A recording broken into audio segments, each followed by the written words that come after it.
I'm Blake Stevenson, and today I'll be discussing the physiological and psychological effects of burnout and why it is important to know about it. Burnout is defined as a state of emotional, physical, and mental exhaustion caused by an excessive and prolonged stress. It occurs when you feel overwhelmed, emotionally drained, and unable to meet constant demands. I chose to study burnout because after I had Tommy John surgery on my elbow from blowing out my arm senior year of high school, I suffered from the effects of burnout. I was not able to play the game for nearly 2 years while still being able to try to find the motivation and love for the game that I used to have to try to go out there and get back to where I used to be. Every day I would do the same thing. I would stretch my arm to try to get the flexibility that I used to have. I would lift weights to try to get back to being as strong as I used to be, and I would try to retrain myself on learning how to do the throwing motion and how to pitch again. The hardest part was for nearly 2 years doing nothing but sitting on the sidelines and watching everybody else out there play and get better and wondering to myself if I would ever be able to play again and perform at that high of a level. I thought about quitting multiple times and just throwing in the towel, but it was my teammates and coaches that pushed me to see it through. But after nearly 2 years of surgery, therapy, and strengthening, I was finally ready to get back on the baseball field, and feeling the accomplishment of being able to perform that level gave me the motivation I needed to continue playing baseball. Burnout can be categorized in three dimensions. The first dimension is physical and mental exhaustion. The second dimension is sports devaluation. And the third is a reduced sense of accomplishment. This means that it is an important concept to understand specifically if you're an athlete or even by a coach.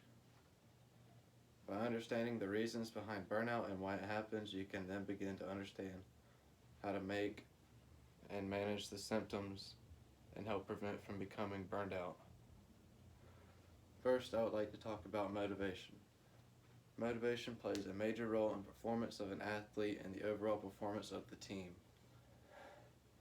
If a player is not motivated to play, then they're not giving 100% effort and just going through the motions.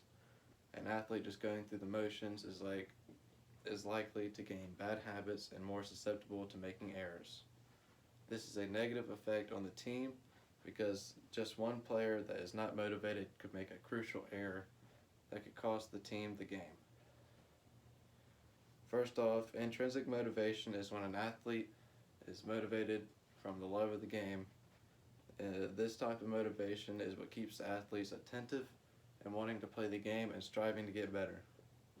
On the contrary, extrinsic motivation is where an athlete is motivated to play because of external rewards like money, fame, and honor. Extrinsic motivation can be deadly for an athlete because once they lose the extrinsic motivation, they lose their desire to play the game and become burnout. Next, I would like to talk about the cognitive affective stress theory, developed by Smith in 1986. It explains burnout as a process characterized by 4 stages in reaction to chronic stress. In his theory, Smith argued that burnout consisted of cognitive, behavioral, physiological, and situational components that feature in the 4-stage model. The first stage of the model involves perceived situational demands made by an athlete. In the stage, the athlete may face an overload in training, high conflicting demands, pressure from the coaches, and high expectations from parents, therefore experiencing chronic stress. Then it heads over to the second stage, which is a cognitive one. This stage involves a cognitive appraisal to interpret the demands. Athletes in the second stage tend to appraise the balance between resources and the challenges facing them with potential consequences.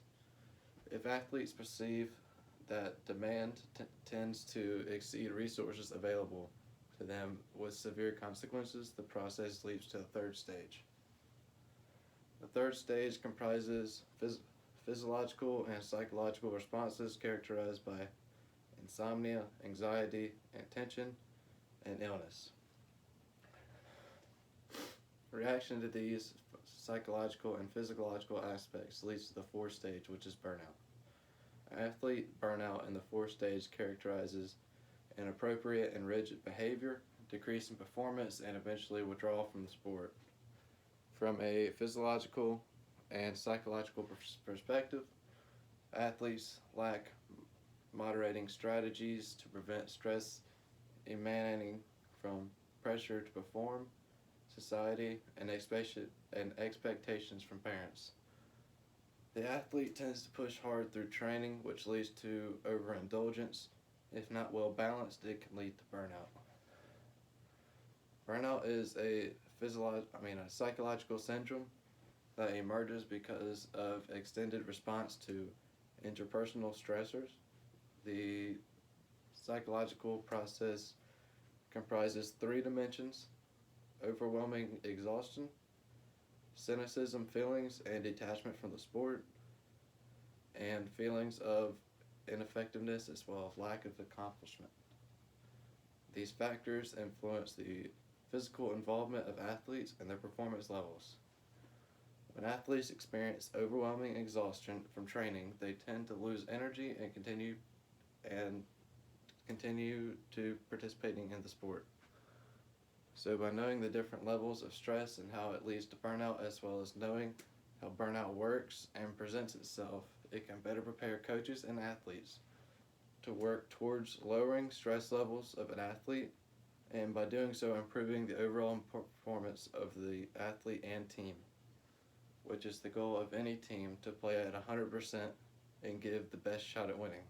Thank you. This will conclude my presentation, and I will now answer any questions you have.